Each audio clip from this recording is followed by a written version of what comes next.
Lesti Kejora dilaporkan masalah pelanggaran undang-undang hak cipta mengenai lagu tentunya kan.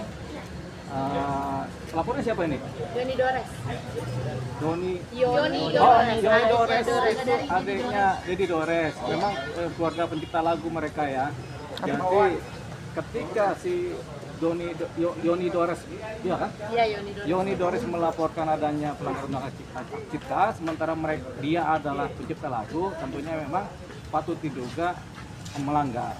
Begitu. Jadi tampaknya ini sudah ada somasi dari Yoni Dores kepada si Lesti Kejora, tapi kemudian tidak direspon. Sebenarnya persoalan seperti ini bisa diselesaikan dengan cara penyelesaian sengketa lewat mediasi, itu pertama. Tapi kemudian karena somasi mungkin tidak direspon sehingga dilaporkan ke kepolisian kan sebagai laporan dugaan tindak pidana pelanggaran undang-undang hak cipta. Nah, terhadap lagu di mana si penciptanya kemudian menciptakan lagu itu otomatis secara deklaratif dialah penciptanya. Tapi kemudian ketika ada orang lain menggunakan lagunya, ada satu posisi di mana kalau lagu tersebut dipakai untuk kepentingan komersil, ini yang disebut sebagai tanpa izin ya. Ini disebut sebagai pelanggaran hak cipta. Jadi untuk kepentingan komersil, tapi kalau kepentingannya tidak komersil, ya sudah tidak masuk. Nah sekarang si Lesti Kejora kenapa dilaporkan? Karena melanggar undang-undang hak cipta kan. Nah kemudian di mana dia kemudian menyanyikan lagunya? Itu pertanyaannya. Di mana? Di salah satu stasiun TV, Bang. TV, terus dan ya ke YouTube juga, Bang. Oh, iya, YouTube. ke YouTube, tapi bukan di YouTube-nya Leslar Entertain, Bang, tapi di YouTube yang lain. Oh ya, tapi yang jelas kan begini, setiap komersil kan berarti kan ada persoalan pelanggaran hak cipta ya. Nah, kalau dia sampaikan atau dia nyanyikan di YouTube, otomatis itu komersil. Karena YouTube pasti membayar. Nah, ketika ini menjadi komersil dengan dalih apapun juga, ini sudah dianggap melanggar undang-undang hak cipta. Kalau si Lesti Kejora tidak minta izin kepada si penyanyinya, si penciptanya. Nah, ini yang terjadi karena tidak minta izin, kemudian sudah disomasi mungkin 2 kali atau 3 kali tidak direspon, terjadilah yang namanya pelaporan ke kepolisian. Jadi ini menjadi tindak pidana.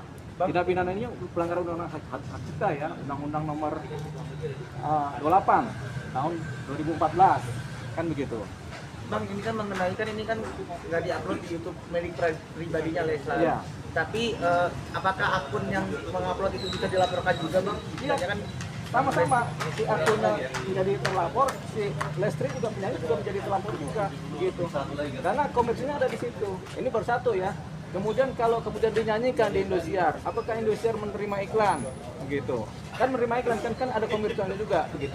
Nah, sebenarnya Indosiar bisa membayar kepada satu lembaga di mana penciptanya bernaung. Itu mungkin clear. Jadi kalau TV biasanya clear, tapi kalau YouTube ini belum tentu. Tapi YouTube selalu ada komersilnya. Nah ini dia yang dikejar. Jadi ketika dia menyanyikan, entah si Lesti dapat untung atau tidak, tapi kan ini komersil YouTube-nya. Jadi terjeratlah undang-undang hak cipta. Kan yang komersil ini kan bukan Lesti atau pihaknya Lesti, Bang. Terus secara pun dia nyanyi hanya untuk menghibur gitu. Ya, kan ada nyanyi menghibur yang kemudian tidak komersil. Misalnya kita nyanyi di suatu kafe tidak memungut bayaran, tapi kan kafe juga sebenarnya komersial juga. Atau misalnya ada kita nyanyi di tempat keramaian yang dimana itu tidak ada komersilnya. Nah, itu bisa tidak melanggar undang-undang hak cipta kalau disebutkan nama penciptanya. Lagu ini ciptaan ini udah dinyanyikan tanpa komersil, itu tidak melanggar. Tapi kemudian kalau kemudian ada nilai komersilnya, ini macam-macam komersilnya. Jadi ketika masuk ke YouTube itu otomatis komersil. Siapa yang menerima itu urusan lain. Tapi secara hukum itu adalah komersil. Makanya kenapa Lesti dilaporkan. Tinggal prosesnya dari komersil ini dia dapat berapa atau malah nggak dapat sama sekali, atau akun YouTube-nya yang dapat keuntungan, sama aja hasilnya. Jadi dia bisa menjadi turut serta melakukan juga. Jadi siapa yang terima komersil dialah kemudian yang bertanggung jawab. Tapi kan ini kan lagi ramai juga yang emang soal ini sedang ramai nih, Bang, dibincangkan karena kan rancu nih, Bang, antara direksi apa undang-undang sendiri, Bang, gitu, Bang. Nah itu mungkin sama undang-undang. Ya. Jadi begini, ada 2 undang-undang yang rancu itu, Bang. Nah, sebenarnya undang-undang hak cipta itu cuma satu ya. Jadi undang-undang nomor 28 tahun 2014. Di situ setiap ciptaan lagu, seni, apalagi itu pengetahuan segala macam, terus sastra, kemudian itu diatur oleh undang-undang hak cipta. Nah kemudian apa sih yang disebut melanggar hak cipta? Itu ketika misalnya lagu dinyanyikan tanpa izin oleh si penciptanya, kemudian dalam posisi dikomersilkan, nah itu melanggar undang-undang hak cipta. Tapi kalau kita nyanyi tidak komersil, kemudian kita menyebutkan nama penciptanya, itu tidak melanggar. Jadi ada aturan-aturan yang lebih detail mengenai ini. Tapi kemudian ada juga yang disebut sebagai pakai license, direct license, atau kemudian pakai satu kelompok. Ini namanya kelompok, misalnya kelompok pencipta lagu. Jadi kalau ada ciptaan-ciptaan yang kemudian dikuasakan kepada kelompok pencipta lagu, suatu organisasinya, mereka dapat kuasa, mereka lah yang kemudian menerima royalti. Jadi kalau di kafe-kafe, kemudian di mall-mall ada lagu-lagu yang dinyanyikan, mereka bayar kepada kelompok pencipta lagu ini. Kemudian royalti ini yang dibagi-bagi kepada para pencipta lagu. Dengan catatan ada terdaftar di sini pencipta lagu. Biasanya ada. Nah kalau yang langsung pencipta lagu menciptakan lagu kemudian dinyanyikan, tapi dia nggak tergabung dalam satu kelompok ini. Jadi dia adalah subjek sendiri pribadi.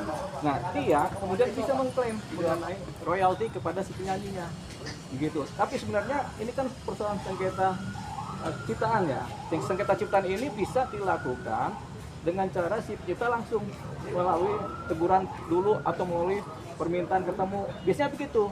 Nah ini artinya sudah dijalankan. Kalau sudah dijalankan sampai 2, 3, 4 kali termasuk somasi juga, kemudian si penyanyinya juga cuek aja, barulah terjadinya LP, laporan pidana. Jadi laporan pidana tentang ciptaan lagu tidak serta-merta, tapi harus didahului dengan somasi-somasi atau permohonan untuk ketemu, penyelesaian secara dua pihak, mediasi itu. Tapi kalau itu kemudian tidak dijalankan, terjadilah laporan. Jadi laporan ini baru bisa diterima kalau itu sudah kemudian buntu atau malah tidak direspon. Tampaknya ketika laporan ini terjadi, Lesti Kejora tidak merespon permintaan-permintaan dari si pencipta lagu ini. Masih ada somasi atau teguran atau surat menyurat yang kemudian tidak direspon. Hukum apa sih bang yang akan diterima nanti oleh Lesti bang? Kalau Lesti tidak. Nah ini kalau undang-undang hak cipta itu terkait lagu, ancaman pidana dan atau dendanya 1 miliar, pidananya 4 tahun maksimal. Jadi itu dia dana atau. Jadi kalau pidana atau denda aja, atau pidana aja, atau pidana dan denda, itu ancaman hukumannya biasanya 5 tahun dan dendanya kurang lebih 1 miliar. Terhadap lagu. Bang, bagaimana seharusnya mekanisme perizinan itu sebelum sebuah lagu dibawakan ke acara televisi? Sebenarnya gampang aja. Asalkan ada penciptanya sudah ketahuan, tinggal dikontak via WA, via telepon. Bang, atau Pak Pencipta, kami akan membuat menyanyikan lagu Anda, silakan. Kalau disilakan, oke, yang penting komunikasi dulu. Jadi sebelum melakukan konser atau apa, izin dulu sama si pencipta lagu. Kalau pencipta lagu nggak ada, ahli warisnya atau siapa yang diberikan kuasa ciptaan ini, kan gitu. Itu sebenarnya gampang, itu mudah kok itu.